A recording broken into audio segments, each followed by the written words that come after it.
Destiny ignores the clock. Back in 2024, Team USA snubbed Caitlin Clark. Everyone saw it. She stayed stone-faced. No fury, just fuel. Cut to the 5B World Cup qualifiers. Elite talent everywhere. Rhee, Beckers, and Plum were all there. Yet one sub completely hijacked the spotlight. 5 straight victories. Tournament most valuable player. Absolutely. Witness the 2026 championship most valuable player in action. Her sheer power forced global doubt. Who actually thought they'd win without her? How does a castaway suddenly redefine the sport? Forget typical hoops. This is Clark's world. One touch, one massive declaration. A strange beauty hung in the air as Caitlin suited up for her first national appearance. Not some flowery sentiment, but the precision of a master plot reaching its climax, where every setup hits and the pressure finally snaps. That moment you exhale and realize things couldn't have unfolded any other way. She sat out. Naturally, she wasn't starting. Same organization that ditched her for Paris in 2024, almost crashing and burning on the global stage in her absence. Entering qualifiers as the game's biggest magnet for hype and viewers over the last 2 years, Clark simply waited her turn. Herein lies the divide between her and the rest of the pack. No pouting. Her posture never betrayed a hint of bitterness or annoyance. She observed and stayed ready until her name rang out. Halfway through the opening frame against Senegal, the moment arrived. Stepping onto the court, 30 seconds was all she needed to re-establish her legend with her very first touch. She pushes the rock across the timeline, hooks up with Plum, receives the return pass, and finds daylight on the perimeter to execute her signature move. She pauses. Typically, debutantes weighed down by years of intense public eyes would panic. They'd force a play. They manufacture magic because the stage feels overwhelming. Not Clark, though. She dissects the screen, sensing the center's advance right as the defensive alignment fractures. She threads a needlepoint bounce pass to a charging Monique Billings. 2 easy points, and Clark logs her inaugural national assist. Grab your official Clark gear at Nike.com. That Explorer Edition Indiana Fever kit saw a play identical to every highlight she's ever produced, as if the result was written in stone from the start. Recall, this athlete topped the 2025 WNBA assist charts, conducting Indiana's electric offensive machine.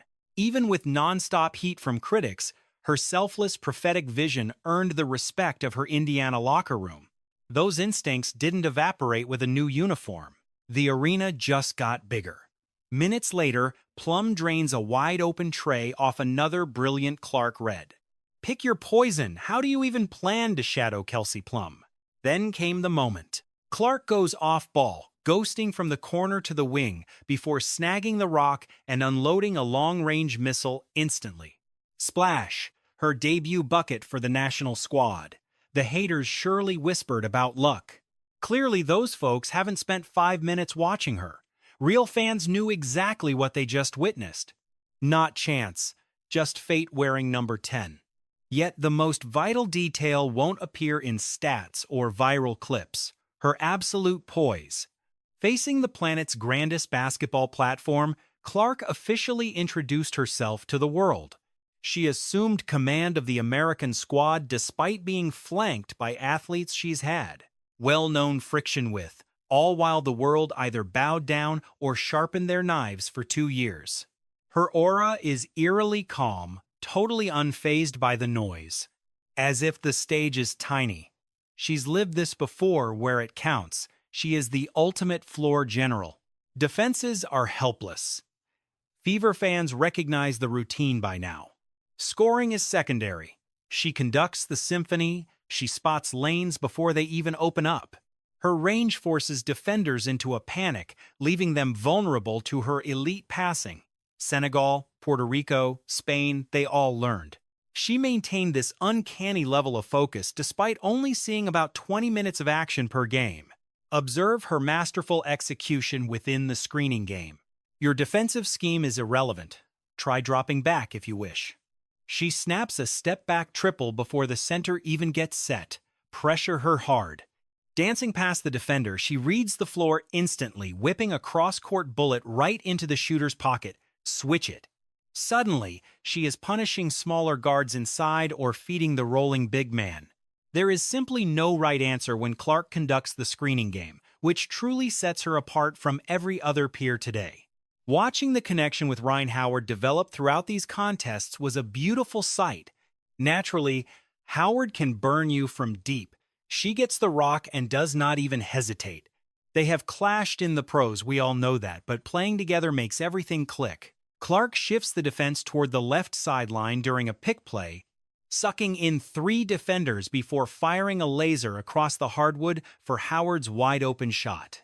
She repeats the clinic from the right wing, absorbing contact and kicking the ball out. Howard fires instantly.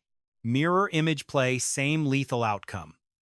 Then there is her open court vision, which is just on another planet. 3-on-1 against Senegal. Any typical guard would rush this play. Most would force a pass or charge the hoop, not Caitlin. She freezes the clock, letting the defense commit first.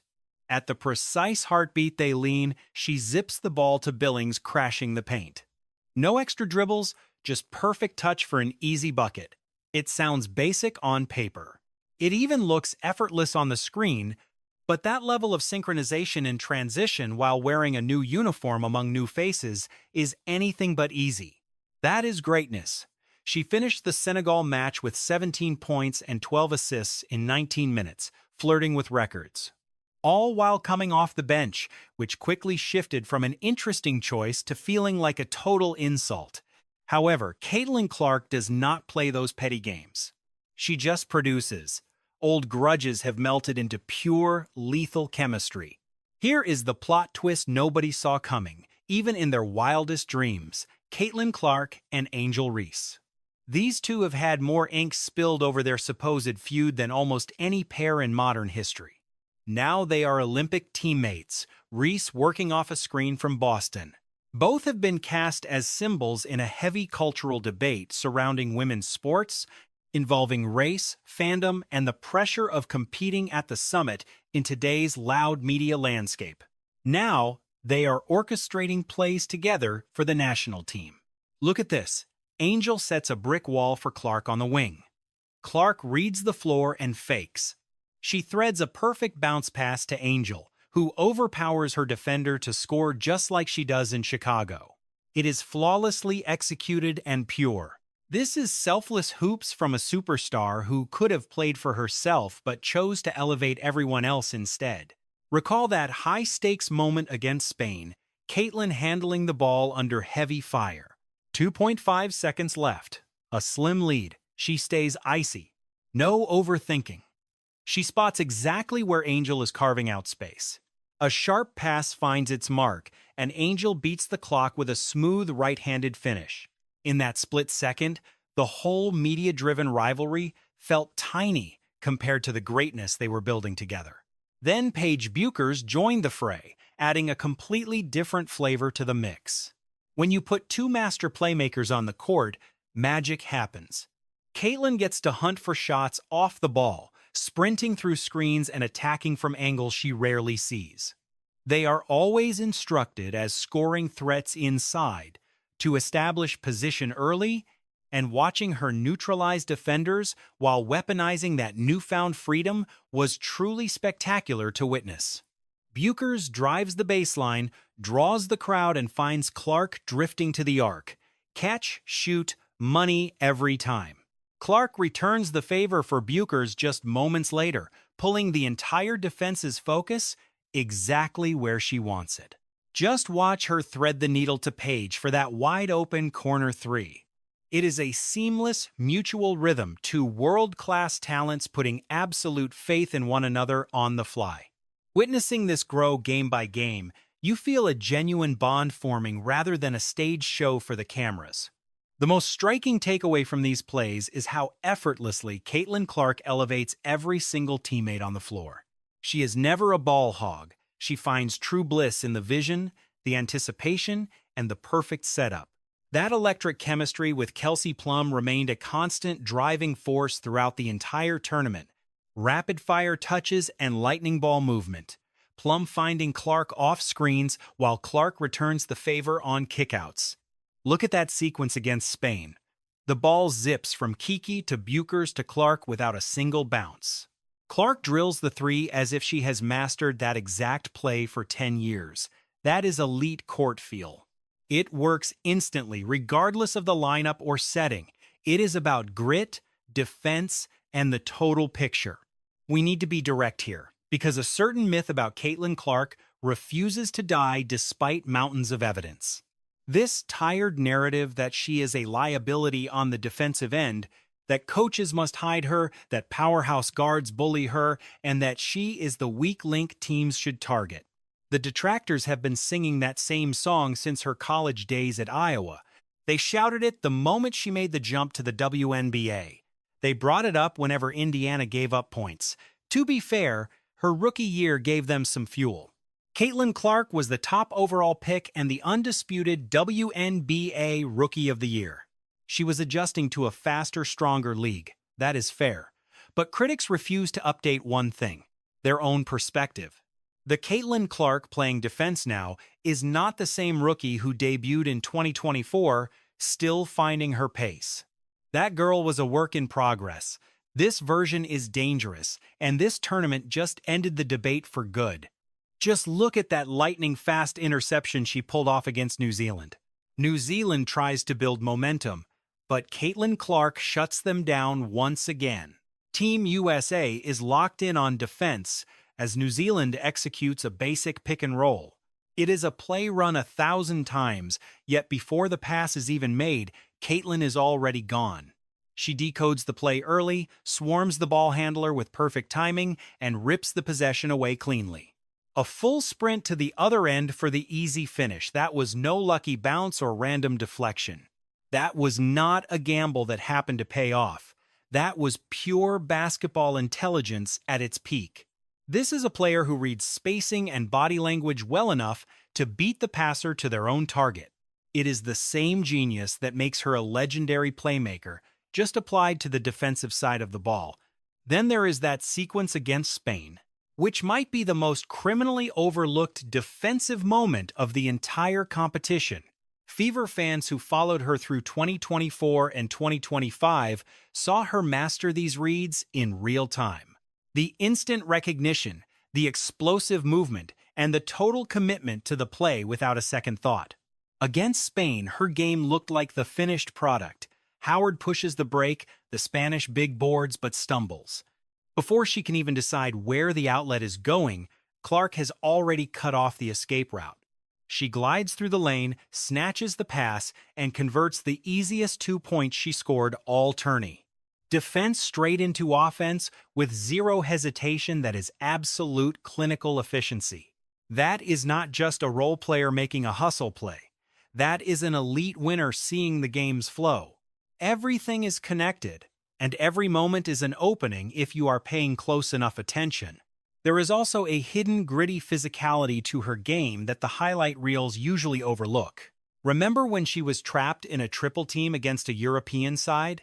3 defenders swarming her.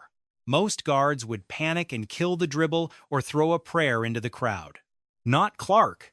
She is out there dancing. Paige gets position low and fires the pass back to Caitlin. Clark launches it pure swish after a flashy sequence through her legs and behind her frame. Staying grounded, she's dissecting every defender simultaneously. Then, like a bolt from the blue, she executes a spinning fadeaway from the stripe that finds the cylinder, leaving the opposition frozen in total disbelief. That is the sound of Caitlin Clark making a definitive declaration. Prior to her ascent as the premier floor general and elite playmaker who elevates her teammates, she reigns supreme as the all-time scoring queen of college hoops. Clark is on the move. Witness her march toward legendary status. There, that killer drive hasn't faded. It simply evolved into a more calculated, surgical, and lethal force. Nowadays, she masterfully selects her openings instead of trying to bulldoze through them. When she strikes, It serves as the final exclamation point on a showcase of total court supremacy. Despite the limited playtime, the reserve duties, and the media frenzy, she never took a playoff or drifted aimlessly through a single sequence. She fought tooth and nail on every possession, guarding and attacking with equal fire. That speaks volumes. In reality, that's the whole ballgame: the awards, the heritage, and the statement she's broadcasting to the world. 5 matches, 5 victories. And the tournament's top prize, while averaging 11.6 points and over 6 dimes on 53% accuracy in just 20 minutes of action. Digest those figures for a moment. The most stunning aspect of her play wasn't merely the box score she filled. It's the surrounding circumstances that truly elevate her achievements. She stepped onto the hardwood burdened by the sting of a high-profile rejection, forcing her to mentally reset and realign her focus. How did she manage to sync up with players she's historically clashed with, all while embracing a position that seemed beneath her elite pedigree? All this while being scrutinized by a worldwide crowd split between those cheering for her downfall and those praying for her triumph. Amidst that immense pressure, she produced a masterclass of efficient, team-first basketball rarely seen in modern international competition. By the finals, the opposition's defensive strategy of sagging back looked library quiet and frankly ridiculous. Rival nations and their tacticians kept betting on the same flawed logic: camp in the key and dare her not to penetrate. They tried to wall her off, yet every single opponent ended up witnessing the exact same inevitable outcome. Clark simply pulls up from distance, accepts the open look, and drains the long-range bomb. Another triple for Clark, give her an inch, and she takes a mile. Senegal, Italy, New Zealand, they all fell victim to the same mistake. Basic screen and roll action, the defense retreats, and she lets it fly. When will the rest of the world finally wake up? Honestly, it's a legitimate strategic nightmare that remains unsolved because there really isn't a clear way to stop her. Close out on her shot and she'll blow right past you. Sag off and she'll rain jumpers over your head. You're left without a prayer against an athlete who masters both facets of the game so flawlessly. Yet, outside the X's and O's, there's a deeply human narrative unfolding that deserves our full attention. Seeing Clark and Reese working in tandem, setting picks, sharing knowing glances, and cheering as one is a powerful sight. That visual proves how athletes can transcend the petty drama fueled by the media when they focus on the game itself. Here are 2 stars who have been constantly portrayed as bitter rivals by the public eye. Their identities were hijacked for debates that focused on cultural friction rather than actual hoop skills. During this run, they opted for unity. They prioritized the gold and the relentless grind, and that labor bore magnificent fruit. Consider this one specific instance toward the end of the run. Clark curls off a pick, takes the feed from Paige, freezes her defender with a fake, drives to collapse the lane, then whips a pass to Copper for a clutch triple. In that blink of an eye between the initial fake and the final assist, you witness her mapping the entire court, dissecting the defense's spacing, and executing the perfect play under intense heat. This brilliance is what the limited playing time and the 6th woman status tried to hide. The simple truth is that whenever she stepped between the lines, she was the most dominant force present. Perhaps that's the most vital takeaway from her performance throughout this competition. Her impact went far beyond securing a World Cup berth. While victory is the ultimate goal for this star-studded squad, she provided something extra. With several fresh faces making their first appearances in San Juan, her leadership stood out. She didn't merely take home the trophy. She broadcasted a message about her grit and her destiny as a global powerhouse. She arrived at a showcase where being defensive or distant would have been understandable. Rejecting the urge to play selfishly, she instead showcased a liberated, generous, and jubilant brand of hoops that completely captivated the international audience. They dismissed her in 2024. Stripped of her starting role in 2025, she dominated 5-0 to claim the title regardless. The games have concluded, yet the myth only begins to grow. Behold! Caitlin Clark demonstrated that excellence never waits for a green light. It ignores the wait for openings and utterly rejects the need for external praise. Battling top-tier foes with minimal action under soul-crushing expectations, she didn't just play, she absolutely dominated the court. The World Cup approaches, raising inquiries that transcend basic statistics or some viral video clips. How will the sport evolve for a rebel who ignores every playbook but her own? Who can match her fire, and who is going to fade away? When the globe witnesses her peak performance at the ultimate level, will anyone truly be braced for it?